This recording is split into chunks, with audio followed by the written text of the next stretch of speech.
Hi, everyone. Welcome back, and thanks so much for being here.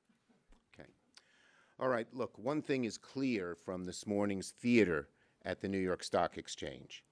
Democrats want to avoid defaulting on our country's debts. Meanwhile, Speaker McCarthy continues to bumble our country towards a catastrophic default, which would cause the economy to crash, cause monumental job loss, and drastically raise costs for the American people. He went all the way to Wall Street and gave us no more details, no more facts, no new information at all. I'll be blunt. If Speaker McCarthy continues in this direction, we are headed to default. The main way we've avoided default in the past is to avoid and reject brinksmanship and hostage-taking, and instead work together in a bipartisan way. Speaker McCarthy, in his speech, invoked President Reagan. Ronald Reagan was never as reckless as Speaker McCarthy is being.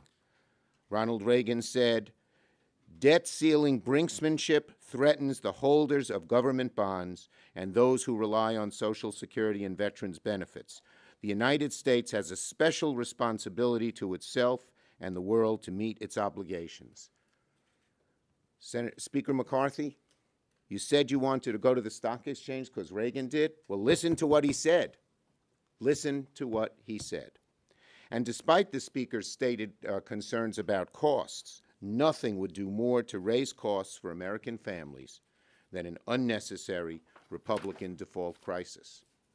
Speaker McCarthy should know that when you insist on attaching things to the debt ceiling, something President Trump never did, and which Republicans under Trump never did, you risk a catastrophic default. Speaker McCarthy insists on cuts. Well, there's a time to discuss what kind of cuts folks are looking for or taxes they want to raise. It's called a budget. It shouldn't be part of this conversation. That kind of discussion, the cuts, belongs in a discussion about the budget, not as a precondition for avoiding default. To date, after countless requests, Speaker McCarthy has yet to produce any concrete plan as to the cuts he would make. One that details the specific cuts he wants and that has the support of 218 Republicans in the House. Democrats have called on Speaker McCarthy over and over and over. Show us your plan. I think you've heard me say that before. Well, what we got today was not a plan. It was a recycled pile of the same things he's been saying for months, none of which has moved the ball forward an inch. He has not shown us a real plan.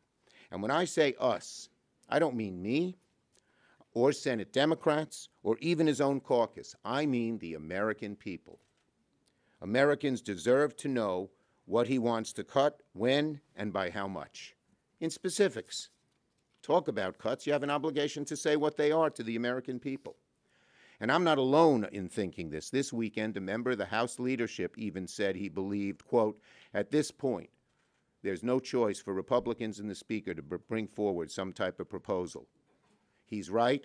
I wholeheartedly agree. We sure didn't hear that at Wall Street this morning.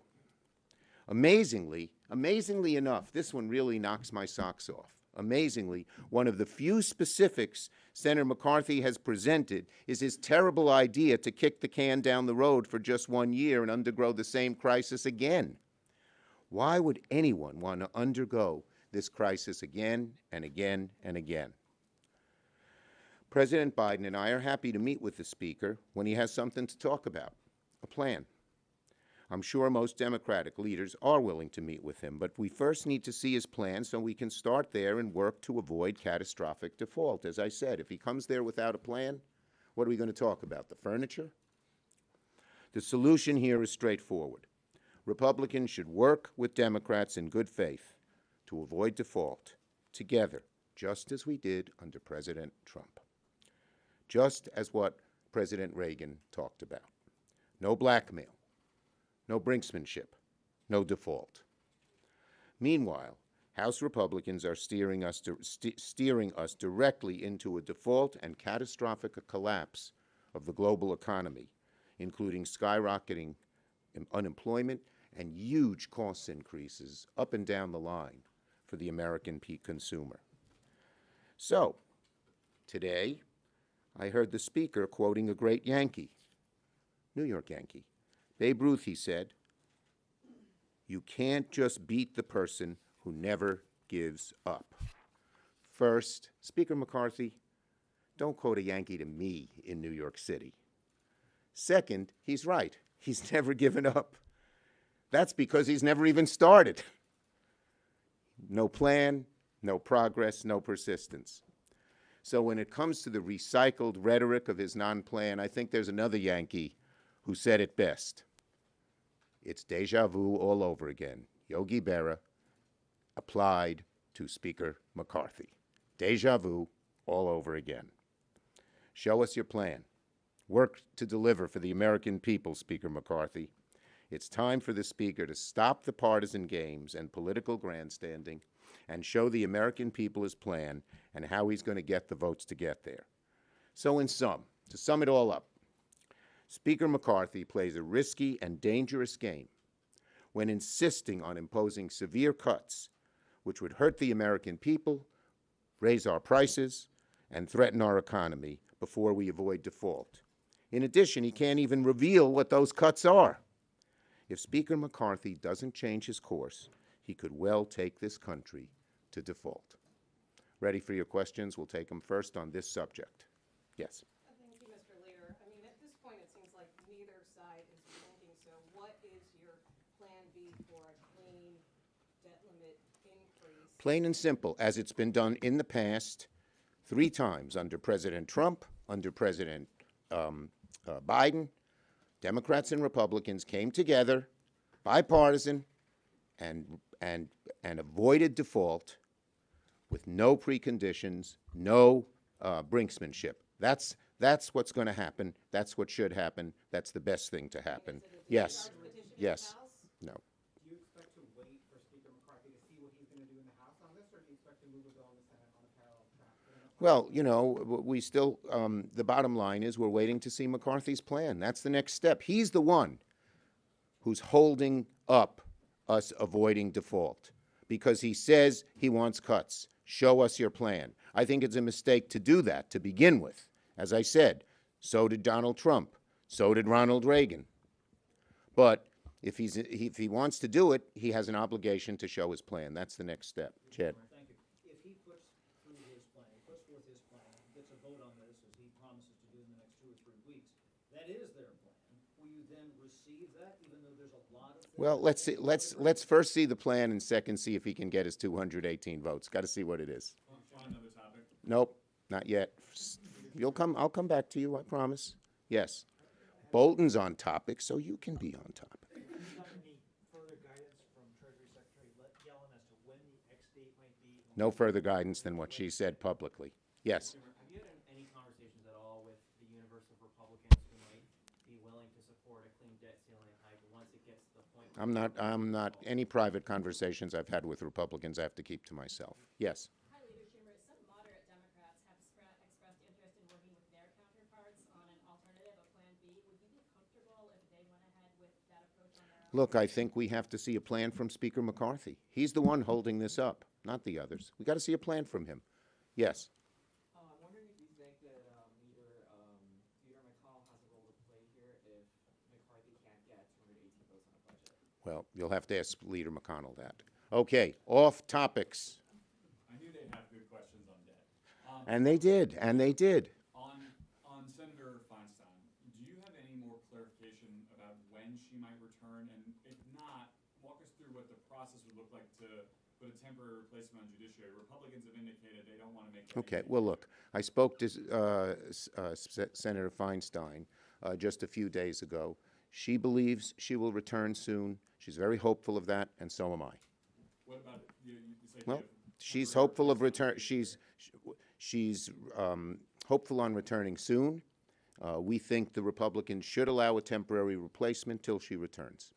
Yes, yes, yes, yes. Is there any Oh, you're next. of who Senator? I'll have to talk to my caucus. Does that mean you will not move forward with trying to replace her until you've given her more time to? Well, as I look, Are you confident that you can get 9 Republicans to support that? well, let me just say, as I said, I spoke to her. She's hopeful she's going to return soon. I am hopeful she's going to return soon. We should have a temporary replacement until she does, and we hope Republicans will join us in that. Yes. On the work requirements, are there any type of welfare reforms Democrats would support? Well, let's wait and see his plan first. Yes. So to appoint a temporary replacement to this committee, you can either do it by unanimous consent, or there could be 4 votes. Would you only do it if it's by unanimous consent, or would you use floor time to appoint a temporary? Look, as I said, I hope the Republicans will join us in making sure this happens. It's the only right and fair thing to do. That's the correct thing to do, and we hope they will do it. Yes. Have you had any conversations with McConnell over this potential vote on? Well, he's just back today, and so I would like to talk to him about it. Yes. I haven't discussed it with him yet. I was respectful of his time away. Yes, next. Debt question, actually. Oh, You moved on before I got to you were the first one up. So, Yeah, Garrett. Garrett. you said that you and President Biden will meet with McCarthy after he has a plan. Does he have to pass his plan to the House, or does he just? Well, have to present a plan? let's see what the plan is. The first step is for him to come up with a plan. Let's see what it is. Let's see if it has a realistic chance of getting 218 votes. Let's see. Yes. Just to clarify, is it still your plan, though, this week to put forth a resolution to replace Feinstein temporarily with someone? I'd like to do it sometime this week, yes. Now, it's only fair. It's only the right thing to do. Yes.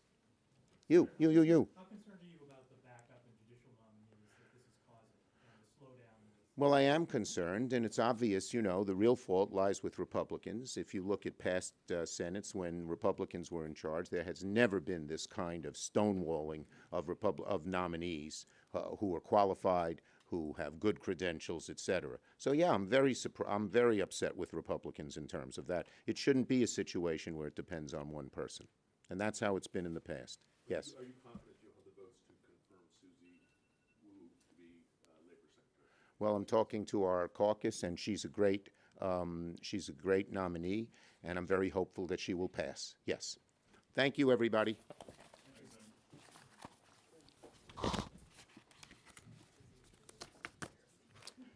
Okay. Thank you. Thank you, Garrett. Thank you.